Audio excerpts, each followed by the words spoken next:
Alors, soyez pas étonnés si je mets le téléphone pour filmer aussi près, c'est parce qu'en fin de compte, et soyez pas étonnés si le message de Marc n'est pas sur Internet, c'est parce que ça n'a pas de son la semaine dernière. Et là, je pensais que j'avais fait une mauvaise manœuvre ou quoi, mais je me rends compte que le récepteur là n'a pas chargé. Donc, du coup, j'ai tout débranché, j'ai rapproché ça. Bon, j'ai une voix qui porte, donc ça devrait aller. Et en plus, le téléphone n'était même pas chargé. Donc, voilà, c'est aussi pour ça qu'il y a tout un fil qui traîne. En tout cas, soyez les bienvenus. Je m'excuse si je me trompe de prénom. Alexandra? C'est pas Alexandra. Roxane. Bon, c'est pareil. Roxane. Robert. Non, pas Robert. J'ai l'habitude, mon prêtre, il ne m'appelle jamais par mon prénom. Il t'appelle Geneviève, Ginette. Parfait, Geneviève. Donc, sur la bienvenue, Geneviève. Et voilà, je pense qu'il n'y a que toi qui es revenu. Voilà, après, on est content de revoir Anouk aussi. On est là, et puis bien sûr, tous les autres. Alors, si vous le voulez bien, et si vous ne le voulez pas, ben, je vous invite quand même à ouvrir vos Bibles dans l'évangile de Jean, au chapitre 18. Jean, chapitre 18, et nous allons poursuivre l'étude de notre évangile, l'évangile de Jean. Alors, c'est la page 157 de ce côté-là pour Roxane. Comme ça, comme je vois qu'elle a la même bite que moi, la page 157. Voilà. Jean chapitre 18. Et je ne sais pas si vous vous souvenez, mais bon, enfin, vous vous souvenez qu'on fait chapitre par chapitre. Et du chapitre 12, on était passé au chapitre 14. Et je n'avais pas fait tout de suite le chapitre 13 parce que je voulais arriver au 18 aujourd'hui pour revenir au 13e. Vous allez comprendre pourquoi. En tout cas, c'est dans ce chapitre 18 de l'évangile de Jean que nous allons lire, que nous allons voir que Jésus est arrêté dans le jardin. Et c'est aussi dans ce passage qu'il y a quelques personnes qui interviennent. Et je vais prendre le temps de parler d'une personne, et cette personne s'appelle Pierre. Alors on va lire d'abord notre passage en Jean chapitre 18. On va dans un premier temps lire les 11 premiers versets. Jean chapitre 18, versets 1 à 11 dans un premier temps. Après que Jésus eut dit ces choses, il s'en alla avec ses disciples au-delà du torrent du Cédron, où il y avait un jardin dans lequel il entra avec ses disciples. Judas, qui le trahissait, connaissait aussi ce lieu-là parce que Jésus s'y était souvent assemblé avec ses disciples. Judas ayant donc pris par la cohorte et les sergents, les principaux sacrificateurs, les pharisiens, vint là avec des lanternes, des flambeaux et des armes. Et Jésus, qui savait tout ce qui allait lui arriver, s'avança et leur dit, « Qui cherchez-vous » Il leur répondit, « Jésus de Nazareth. » Jésus leur dit, « C'est moi. » Et Judas, qui le trahissait, était aussi avec eux. Et dès qu'il leur eut dit, « C'est moi », ils reculèrent et tombèrent par terre. Il leur demanda, verset 7, encore une fois, « Qui cherchez-vous » Ils répondirent, « Jésus de Nazareth. » Jésus répondit, « Je vous ai dit que c'est moi. Si donc c'est moi que vous cherchez, laissez aller ceci. » C'était afin que cette parole qui avait été dite fût accomplie. Je n'ai perdu aucun de ceux que tu m'as donnés. Verset 10. Alors Simon-Pierre, qui avait une épée, la tira et en frappant un serviteur du souverain sacrificateur, lui coupa l'oreille droite et ce serviteur s'appelait Malchus. Mais Jésus dit à Pierre, remets ton épée dans le fourreau, ne boirai-je pas la coupe que le Père m'a donnée à boire? On va sauter au verset 15 jusqu'au verset 18.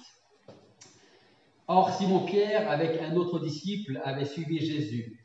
Et ce disciple était connu du souverain sacrificateur et il entra avec Jésus dans le palais du souverain sacrificateur. Mais Pierre était dehors à la porte. L'autre disciple, qui était connu du souverain sacrificateur, sortit donc et parla à la portière et fit entrer Pierre. Et la servante, verset 17, qui était à la portière, dit à Pierre, « N'es-tu pas aussi des disciples de cet homme » Et il dit, « Je n'en suis point. » Et les serviteurs et les sergents étaient là ayant fait du feu, parce qu'il faisait froid, ils se chauffaient, et Pierre était avec eux et se chauffait. Verset 25 jusqu'au verset 27. Simon-Pierre était là et se chauffait et lui dirent, « N'es-tu pas aussi de ses disciples » Et il le nia et il dit, « Je n'en suis point. » Il est un des serviteurs du souverain sacrificateur qui était présent, de celui à qui Pierre avait coupé l'oreille, lui dit, ne t'ai-je pas vu dans le jardin avec lui? Pierre le nia encore une fois et aussitôt le coq chanta. Prions. Père Céleste, merci pour cette grâce, cette opportunité de nous conduire dans ta maison ce matin. Merci pour nous avoir gardés, nous avoir enseignés, nous avoir aimés et de nous aimer encore. Seigneur, nous te demandons de nous disposer favorablement pour cette prédication et de nous entendre, retenir et mettre en pratique cette parole qui est vivante, efficace, qui transforme les cœurs. Merci de nous disposer donc favorablement. Parle dans les cœurs de ceux qui te recherchent, qui ne te connaissent pas ou qui peut-être se posent des questions ou peut-être même, comme nous l'avons chanté, je croyais être chrétien. Alors Seigneur, merci d'œuvrer par ton esprit dans nos vies, dans la vie de chacun ici. Et c'est en ton nom que nous te prions. Amen. Petite question. 2 questions. Si nous devions choisir l'apôtre qui nous ressemble le plus, côté caractère, côté ce que vous voulez, lequel choisisseriez-vous? Avant de répondre à la question, est-ce que quelqu'un a envie de se tenter à me donner le nom des 12 apôtres? Le premier, je viens de vous donner, il s'appelle son frère.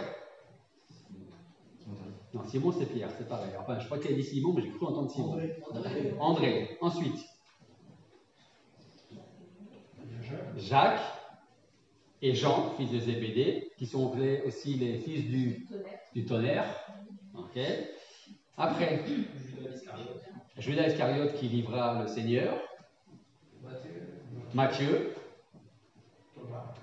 Thomas. Il y a Jacques aussi, fils d'Alphée.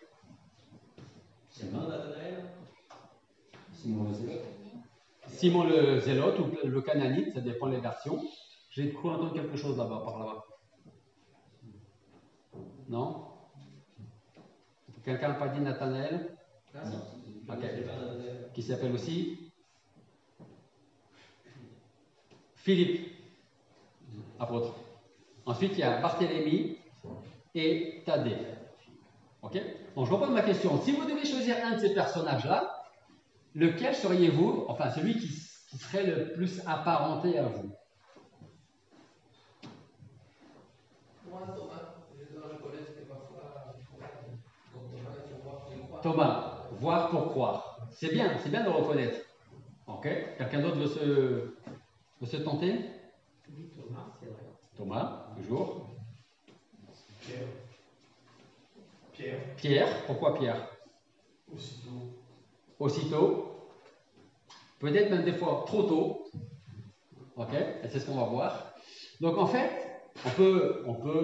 alors on aurait pu dire à Jacques ou Jean, les fils du tonnerre, il faut que la foudre leur tombe dessus et ils vont comprendre qui tu es, Seigneur. Ok? Occupe-toi d'eux. Hein? Des fois, on est aussi un peu comme ça parfois, non? Et des fois, on a envie d'être aussi comme Pierre, effectivement. En tout cas, on n'a certainement pas envie d'être Judas, hein? Parce que Judas, qu'est-ce qu'il va faire, lui? Il va livrer le Seigneur. On ne veut peut-être pas non plus être forcément Matthieu, parce que Matthieu, il vole les siens, puis en plus, il s'en met un peu dans la poche. Ok? Peut-être Pierre, parce que Pierre, il a quand même marché sur l'eau. Vous n'auriez pas envie de marcher sur l'eau? Très franchement. Qui n'a jamais essayé de marcher sur l'eau?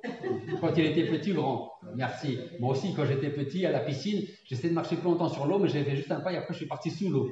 Ok? Et vous n'aimeriez pas, franchement, essayer de marcher sur l'eau? Ça doit faire quelque chose d'exceptionnel, hein? Ok?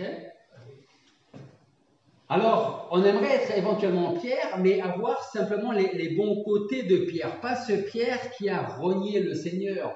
On veut bien, parce qu'effectivement, Pierre a fait quand même des choses que les autres apôtres n'ont pas fait, et c'est peut-être pour cela qu'on aimerait avoir les bons côtés de Pierre, mais pas le côté obscur de Pierre. Okay? Souvent, Pierre, parfois, il fonce, il est dans l'action, et après, je réfléchis. Okay? On peut être aussi un peu comme ça. Et moi, le premier. Okay? On a vu en Jean chapitre 18 le reniement de Pierre, mais ce qui serait intéressant de savoir, c'est pourquoi, ou plutôt comment est-ce que Pierre est arrivé au reniement de Jésus. Est-ce que vous avez une idée de ça? Parce que là, on a lu qu'il a renié 3 fois. Mais est-ce qu'on sait pourquoi? À votre avis? La peur. La peur. Qu'est-ce qu'il pourrait y avoir d'autre? Il n'était pas préparé. Il n'était pas préparé à quoi? À affronter, toi, tu fais partie de Jésus? Moi, La volonté de Dieu. Ouais. Qu'est-ce que tu dis, Marc? Une servante, il n'était pas prêt à... Il n'était pas prêt à rencontrer la portière. Ok. J'aurais su, je me serais mis de l'autre côté du feu. Il est prêt à couper l'oreille d'un type, mais... C'est vrai, il est prêt à couper l'oreille. Bon, enfin, il a coupé l'oreille. Il était prêt à tuer quelqu'un, ok, pour défendre son Seigneur. Et puis là, une simple portière, servante, et puis une ou deux autres personnes, qui disent si, je suis sûr que tu étais avec celui qu'on vient d'arrêter là. Alors, on va essayer de connaître un peu le contexte du chapitre 18, et c'est là que je reviens très peu de temps, mais je reviens sur le chapitre 13 de l'évangile de Jean. J'ai juste deux versets à lire. Jean 13, versets 36 et 37. Et nous lisons, Simon-Pierre lui dit, Seigneur, tu vas où? Et Jésus lui répondit, là où je vais, tu ne peux pas me suivre maintenant, mais tu vas me suivre après. Verset 37, Pierre lui dit, Seigneur, pourquoi est-ce que je ne peux pas te suivre maintenant? Je donnerai ma vie pour toi. On va voir un autre contexte. Luc, chapitre 22, versets 31 à 34. Luc, chapitre 22, c'est le livre qui est juste avant Jean. Luc, chapitre 22, à partir du verset 31. Et là, nous lisons, le Seigneur dit aussi, Simon, Simon, c'est donc Pierre, voici Satan a demandé à vous cribler comme le froment, mais moi, Jésus, j'ai prié pour toi que ta foi ne défaille point. Toi donc, quand tu seras converti, affermis tes frères. Et Pierre lui dit, Seigneur, je suis prêt, tout prêt à aller avec toi, et en prison, et même mourir. Et Jésus, verset 34, lui dit, Pierre, je te le dis, le coq ne chantera pas aujourd'hui que tu m'aies renié 3 fois me connaître. Un autre contexte, Matthieu chapitre 26. Matthieu chapitre 26, le premier évangile qu'on trouve dans le Nouveau Testament, versets 31 à 35. Matthieu 26, versets 31 à 35. Alors Jésus leur dit, je vous serai cette nuit à tous une occasion de chute, car il est écrit, je frapperai le berger, les brebis du troupeau seront dispersées. Mais après que je serai ressuscité, je vous devancerai en Galilée. Verset 33, voilà notre vaillant Pierre. Pierre, prenant la parole, dit, quand même tu serais une occasion de chute pour tous, tu n'en seras jamais une pour moi. Jésus lui dit, je te dis en vérité que cette nuit, même avant que le coq ait chanté, tu m'auras renié 3 fois. Et Pierre revint au verset 35, mais quand même il me faudrait mourir avec toi, je ne te renierai pas ou jamais. Et tous les disciples dirent la même chose. Que se passe-t-il réellement avant le reniement de Pierre? À aucun moment, Pierre ne doute de sa propre confiance et de son assurance dans l'épreuve. Je suis prêt à aller en prison avec toi. Je suis prêt à mourir avec toi. S'il faut que j'en tue 1 ou 2, ça ne posera pas un problème tant que je prends ta défense. Je ne te renierai jamais. Je donnerai ma vie pour toi. En fait, je crois que lui, comme parfois nous aussi, mais lui, je ne suis pas certain qu'à ce moment précis, il comprenne vraiment ce que veut dire suivre le Seigneur quoi qu'il en coûte. Pierre, prenant la parole, lui dit, quand même tu serais une occasion de chute pour moi, pour tous, pardon, tu n'en seras jamais une pour moi. Jésus, eux peut-être peuvent tomber. Mais moi, Je ne suis pas eux. Et si eux, ils veulent te renier, te tourner le dos, moi, en ce qui me concerne, moi, jamais ça arrivera. Jamais. Quand même il me faudrait mourir avec toi, je ne te renierai pas. Est-ce que vous voyez le moindre doute dans les paroles de Pierre là? Il n'y a aucun doute. C'est même que de l'assurance. Ce n'est pas 100%, c'est 1000% d'assurance. On peut me faire tout ce que les hommes veulent, je serai là à tes côtés. Le résultat se trouve dans l'évangile de Jean, chapitre 18, où le Seigneur nous dit, Jean nous dit au verset 27, Pierre le nia encore une fois, et aussitôt le coq chanta. Ce qui est intéressant avec l'évangile de Matthieu, c'est que Matthieu nous apporte plus de détails sur la chute de Pierre, mais aussi sur la restauration de Pierre. On est toujours en Matthieu, chapitre 26, on va aller un petit peu plus loin, on va cette fois-ci au verset 69. Matthieu chapitre 26, verset 69, et on va lire jusqu'au verset 75. Cependant, Pierre était assis dehors dans la cour, et une servante s'approcha de lui et lui dit, « Toi aussi tu étais avec Jésus le Galiléen. » Mais il le nia devant tous en disant, « Je ne sais pas ce que tu es en train de dire là. » Et étant sorti dans le vestibule, une autre servante le vit et dit à ceux qui étaient là, « Celui-ci était aussi avec Jésus de Nazareth. » C'est pas une question là. Hein? Verset 72. Et il le nia encore avec serment en disant, « Je ne connais pas cet homme-là. » Peu après, ceux qui étaient là s'approchèrent et dirent à Pierre, « Assurément, ça c'est sûr, tu étais aussi de ces gens-là, parce que ton langage te fait connaître. » Verset 74, qu'est-ce qu'on lit? Alors il s'est mis à faire des imprécations. Quelqu'un peut me dire ce que c'est que des imprécations? Des jurons. Alors, c'est une espèce de mélange entre juron et je te jure. Voilà. À faire des imprécations contre lui-même et à jurer en disant « Je ne connais pas cet homme ». Et une fois qu'il a dit « Je ne connais pas cet homme », qu'est-ce qui se passe? Aussitôt, le coq chanta. Et regardez le verset 75. Alors Pierre se souvint de la parole de Jésus qui lui avait dit « Avant que le coq ait chanté, tu m'auras renié 3 fois. » Et étant sorti, il pleura amèrement. Alors je voudrais poser une question. Ne sommes-nous pas de temps en temps comme Pierre? Seigneur, je te promets de te suivre durant toute ma vie. Je m'engage à venir à l'église à chaque fois qu'il y a une réunion ou quelque chose qui se passe à l'église. Et si mes proches, ma famille, mes frères et sœurs dans la foi, si eux se détournent et ne viennent plus, ou s'ils ne tiennent pas leurs promesses envers toi, moi, je ne le ferai jamais. Je te promets et je le ferai. Est-ce qu'on n'a pas l'impression, quand même, que de temps en temps, nous ressemblons plus à Pierre que ce qu'on pourrait penser? Hein? Alors, pour savoir si parfois nous sommes comme Pierre, si parfois nous aussi nous tombons, posons-nous la question de savoir comment le Seigneur revient vers lui et comment le Seigneur revient vers nous. Premièrement, c'est la prière et le regard de Jésus envers Pierre comme envers nous. Luc chapitre 22, versets 31 et 32, vous embêtez pas à le chercher. Luc 22, versets 31 et 32. Le Seigneur dit aussi, Simon, Simon, voici Satan a demandé à vous cribler comme le froment, mais j'ai prié pour toi, que ta foi ne défaille pas. Verset 61 de Luc chapitre 22, ce même passage nous dit aussi, le Seigneur s'étant retourné, regarda Pierre. Essayez d'imaginer la scène.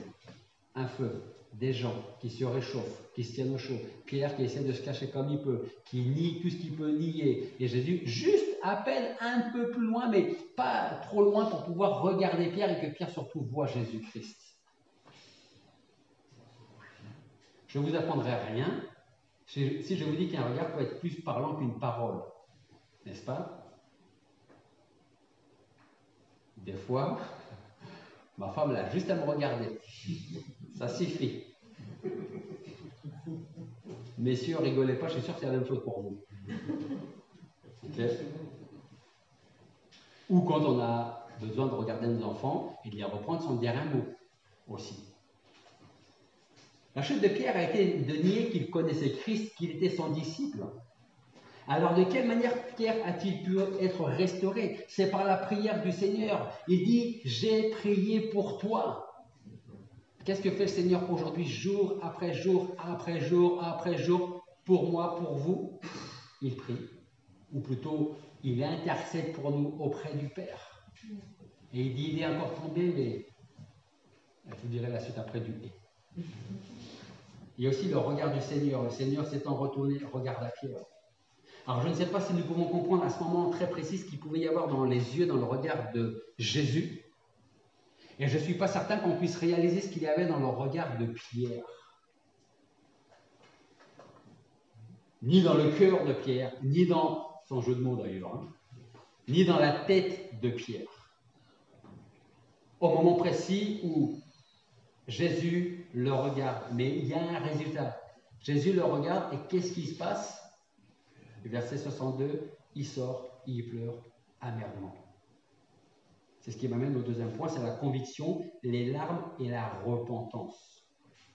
Luc est le seul à mentionner, à parler du regard entre Jésus et Pierre. Les autres ne le font pas. Peut-être parce que Luc aime bien rentrer dans les détails, c'est le médecin Luc. Et le verbe qu'il utilise suggère un regard attentif et fixe. Essayez de... Vous partez de cette église, là, dans votre esprit, mais partez pas trop loin quand même, et vous remontez 2000 ans en arrière, là. Il fait nuit, hein.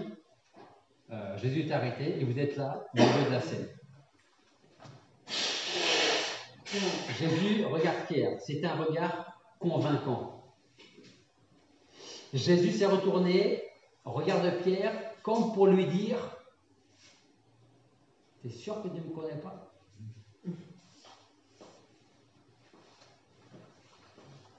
C'est un regard de réprimande et de reproche, comme une espèce de rappel à l'ordre. Et pensons aussi avec quelle réprimande Christ peut parfois, et avec raison, nous regarder lorsque nous aussi nous nous éloignons de lui. On remonte 2000 ans en arrière, dans le regard, tout se dit dans le regard. Pierre, tu n'étais pas le premier à confesser que j'étais le Fils de Dieu.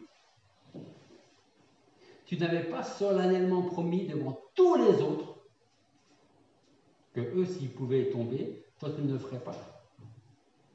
Tu n'avais pas promis, tu ne m'avais pas promis devant tant de témoins que tu me suivrais où que j'aille et que jamais tu me renierais. En même temps, c'était un regard qui ordonnait. C'est ce qui a permis à Pierre de repartir pour qu'il réfléchisse sur lui-même. Mais c'était aussi un regard compatissant. Pierre, comment vas-tu te relever maintenant si ce n'est pas moi qui le fais? Et enfin, c'était un regard significatif. Il signifiait le transport de la grâce de Jésus-Christ dans le cœur de Pierre pour que Pierre sorte, parte et pleure amèrement. Pas petite larme de crocodile. Il pleure avec un cœur repentant. Il pleure amèrement. Et vous savez, c'est exactement la même chose en ce qui concerne le salut du pécheur non repentant. Le pécheur non repentant peut penser ne pas avoir besoin du Seigneur pour recevoir le pardon et la réconciliation.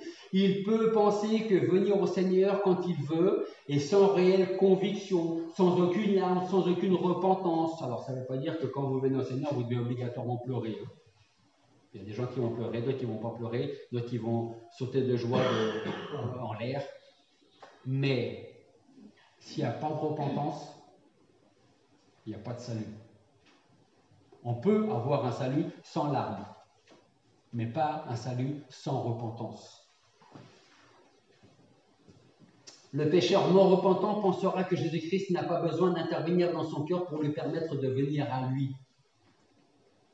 D'ailleurs, on parle du regard entre Jésus et Pierre, mais si le Seigneur ne nous avait pas regardé avec un regard de miséricorde, tout comme il regarda Pierre, alors serions-nous nous serions peut-être toujours assis, nous aussi, avec des impies près du feu en train de se réchauffer. Peut-être même en train de se moquer de la religion ou du Seigneur.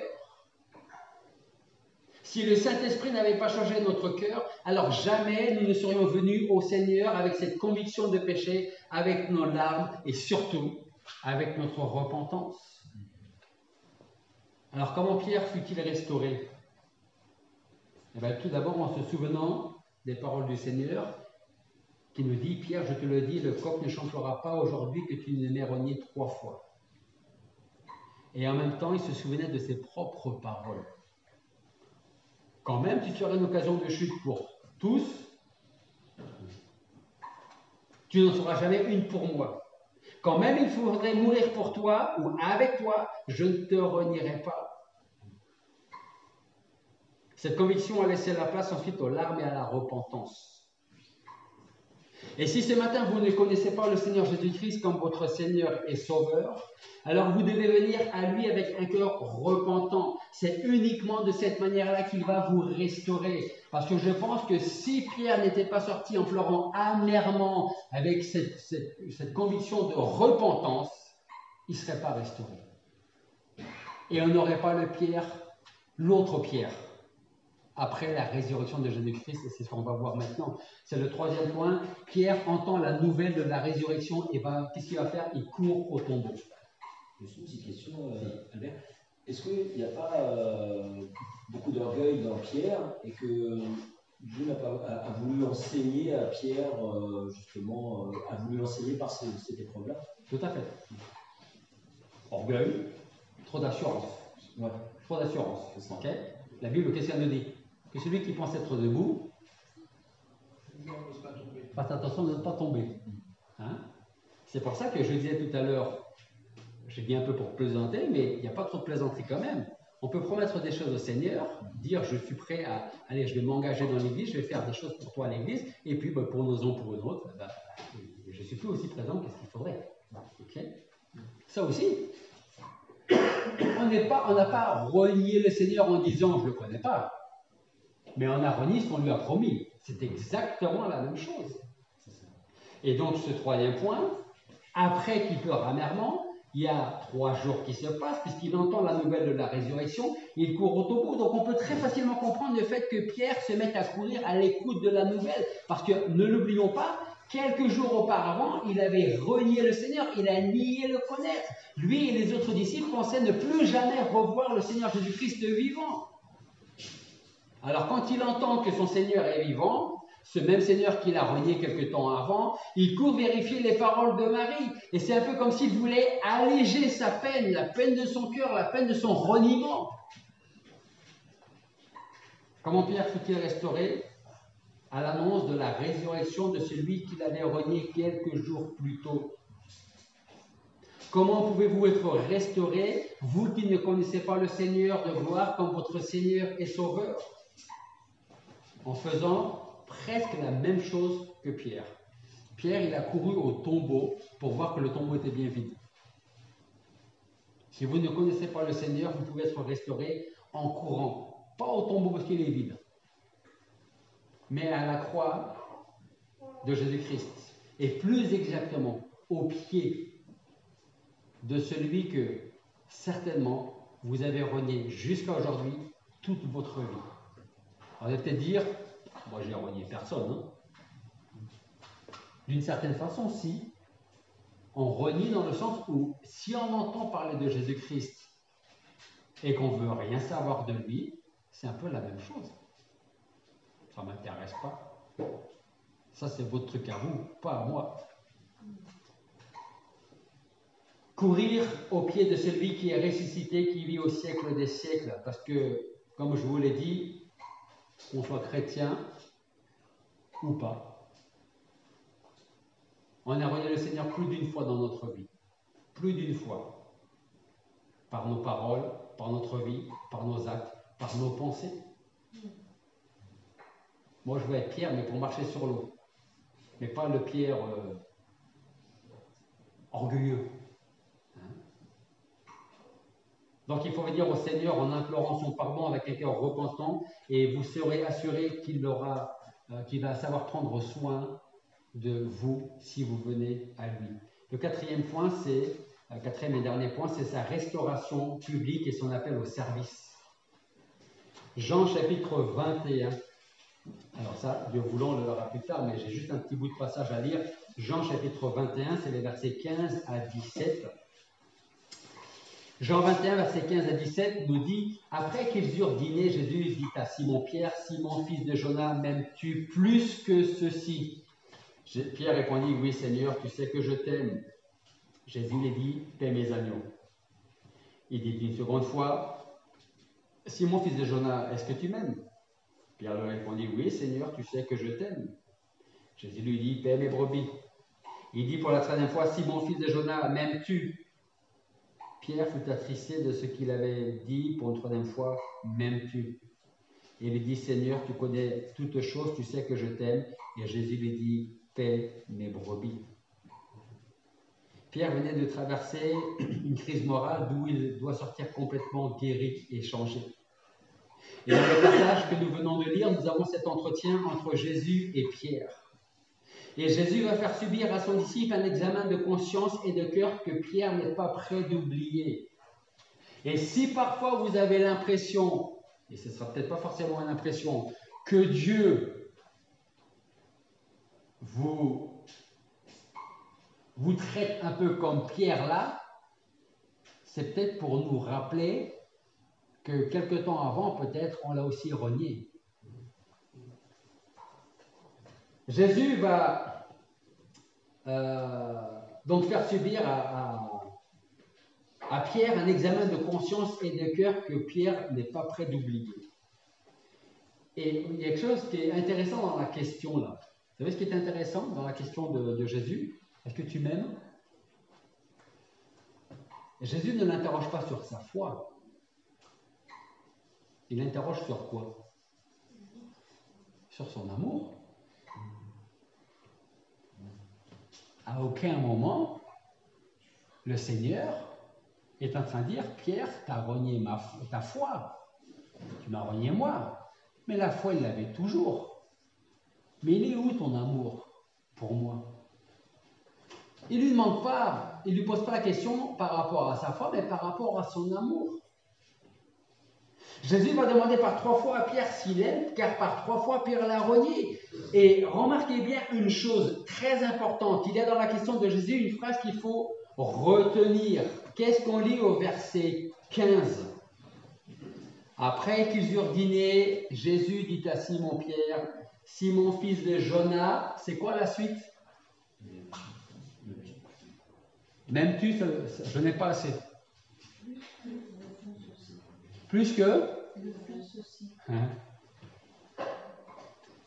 Pierre, est-ce que tu m'aimes plus que ceux-ci, les mêmes que dans ton orgueil, tu te disais, eux, ils peuvent t'abandonner? Moi, non. Moi, Pierre, je ne le ferai pas. Eux, peut-être qu'ils peuvent le faire, mais pas moi. Et Jésus lui dit, juste une fois, est-ce que tu m'aimes plus, Pierre, que ceux-là? Qui, quelque part, eux, n'ont pas renié Pierre. Alors, ils sont partis, hein, pas de problème. Mais, à aucun moment, ils ont dit, on ne le connaît pas. Donc, est-ce que tu m'aimes plus que ceux-ci, c'est-à-dire plus que les autres disciples, et surtout les autres apôtres qui étaient là présents à ce moment-là? En fait, Jésus est en train de dire à Pierre, rappelle-toi lorsque tu me disais que quand tous seraient scandalisés, moi je ne le serais pas. Alors, puisqu'il s'y était engagé, Pierre devait l'aimer encore plus que les autres. Et à ce moment-là, à partir du chapitre 21, chapitre 22, Pierre va bien se garder de se comparer aux autres à ce moment-là. Alors, surtout qu'il doit répondre à la question de Christ, que Christ pose par 3 fois, « Simon, fils de Jonas, est-ce que tu m'aimes » À notre tour, à présent, de répondre sincèrement à cette même question que Christ nous pose ce matin. « Est-ce que tu m'aimes » Qui aime le Seigneur? C'est toute chose. Comment vous lui montrez que vous l'aimez? Je lis ma Bible. Je prie. Je suis à l'église. Il y en a qui ne sont pas à l'église, hein? Un peu comme Pierre. Pourquoi ils ne sont pas venus ceux qui ne sont pas là? Peut-être qu'ils étaient fatigués. Moi aussi, je suis fatigué, mais je suis là. On peut très facilement, trop facilement tomber, et même parfois inconsciemment, comme Pierre. Comment est-ce qu'on montre au Seigneur qu'on l'aime? Déjà, il nous dit, si vous m'aimez, vous garderez mes commandements. Si vous m'aimez vraiment, faites ce que je vous demande de faire. Je ne vous demande pas de faire ce que vous avez envie de faire, mais ce que moi je vous demande de faire. Et si vous m'aimez, vous ferez ce que je vous demande de faire. Ce ne sera peut-être pas facile, mais je suis là. Et je vais vous aider. Rappelez-vous, Pierre, qui va te relever maintenant si ce n'est pas moi qui vais le faire? Alors pour conclure ce matin, je dirais que si parfois... Non, je change ma phrase. Pour conclure ce matin, je dirais que toutes les fois que nous avons renié le Seigneur, lui, il reste fidèle. Toujours. Il nous aime d'un amour éternel, un amour qui ne se terminera jamais. Alors que Dieu nous garde d'avoir un jour honte de notre Seigneur Jésus-Christ. Quand on est avec d'autres personnes qui peut-être se moquent ouvertement. Vous savez, la moquerie est beaucoup plus facile quand on est dans un groupe de moqueurs que quand on est tout seul avec un groupe de croyants. Hein? Qu'il nous garde de le renier d'une manière ou d'une autre par nos actes, par nos pensées, par nos paroles ou par ce que nous avions commencé à faire avec lui et que nous ne faisons plus aujourd'hui avec lui. C'est tellement facile de se comparer aux autres, de critiquer les autres, de voir les points négatifs, de voir le côté obscur des autres. Et c'est tellement facile de ne pas voir tous les nôtres. Hein? Parce qu'on en a quand même moins que les autres. Non? Vous n'êtes pas d'accord avec moi? Hein? On a quand même un peu mieux que les autres. Donc on a toutes les raisons de critiquer un petit peu. C'est pas méchant, mais on le fait quand même. Hein? Et ça, on nous dit, aimez-vous les uns les autres. À ceci, vous me montrerez que vous m'aimez, et tous verront que vous m'aimez. Prions. Amen. Père Céleste, en effet, nous voulons te demander pardon parce que plus d'une fois nous t'avons renié d'une façon ou d'une autre durant notre vie, et je crois que malheureusement, nous allons recommencer. Mais toi, tu es fidèle, c'est toi qui vas nous relever, c'est toi qui vas nous redonner la force de continuer notre marche avec toi. Et nous voulons te remercier pour cela. Et nous voulons aussi voir ton regard qui parfois peut être directif, qui peut être de réprimande, mais aussi ce regard d'amour. Alors Seigneur, nous voulons vraiment en tant qu'Église, en tant que chrétiens individuellement, te demander de nous conduire, de nous disposer favorablement pour faire ta volonté, non pas la nôtre. Aide-nous à ne pas juger, à ne pas critiquer, que ce soit les chrétiens ou même le reste du monde, Seigneur. Parce que si tu n'étais pas venu nous chercher, nous serions encore dans le monde et nous serions comme le reste du monde. Alors je veux aussi te prier pour tous ceux qui se posent des questions sur toi, sur leur salut, sur leur avenir, sur l'éternité, que tu veuilles intervenir dans leur cœur, dans leur vie. Change leur cœur de pierre en cœur de chair afin qu'ils puissent croire et se tourner vers toi, se tourner vers Jésus-Christ. Et que tu sois de cette façon glorifié. Merci de nous conduire en tant qu'Église. Merci pour tes bénédictions. Et c'est en ton nom que nous te prions. Amen.